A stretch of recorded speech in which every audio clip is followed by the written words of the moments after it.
Funk is fun, and it's a state of mind, but it's also all the ramifications of that state of mind. You know, once you do the best you can, funk it.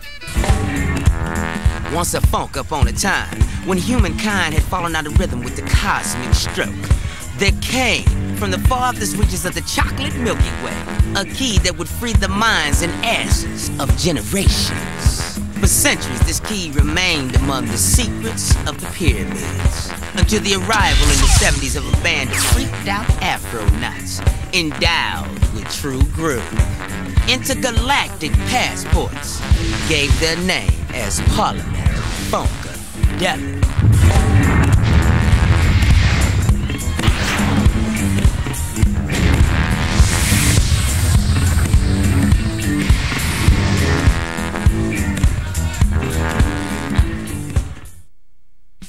Now, we needs to duck back into the 50s to see how all this got started.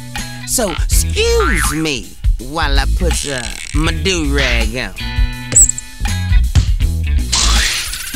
In this funky tale, all roads lead back to New Jersey. In 1956, George Clinton got the funk ball rolling and knew it when he started a doo-wop group called the Parliments. Later, in the town of Plainfield, New Jersey, the Parliments tightened up their thing while hanging at a barbershop where George did hair. Everything went on at the barbershop.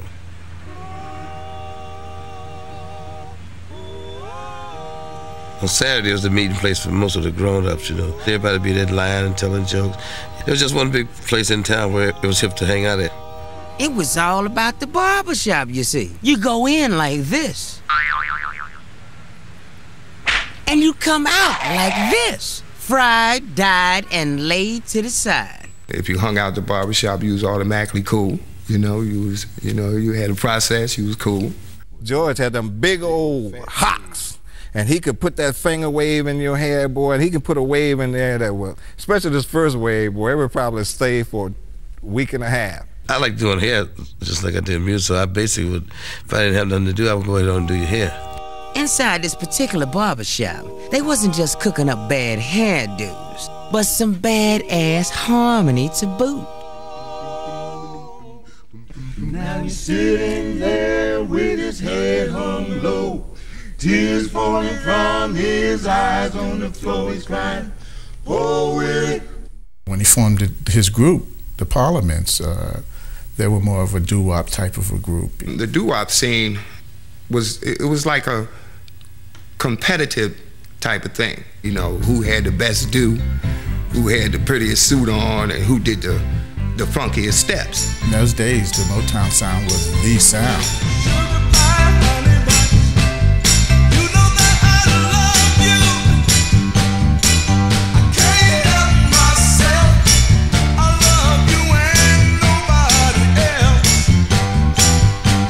We got the address off the label one day and decided to give them a call for an audition, and they told us to come down. And that initiated that first trip September to Detroit. 22nd, 1962. We went in there, we auditioned, and they told us we sounded too much like either the Temptations or the Four Tops. The Parliments finally did land a record deal with the small Detroit label, Rebel-Lot Records. After 5 years in 1967, they had a hit, I Wanna Testify. I just wanna testify what your love has done for me. Everybody sing. Our first hit record, 1967, song went up the chart, zoom. Hey, and now we got to get this thing together where we got this gig at the Apollo Theater.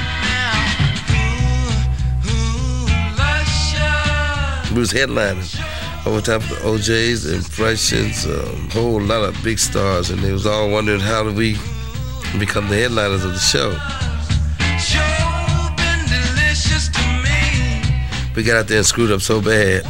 We hadn't been the type of group that did a lot of rehearsing, but we rehearsed like everything for the Apollo Theater, boy, our big chance. I won't say totally unprepared, but we were, number one, we were nowhere near as professional as we thought we were.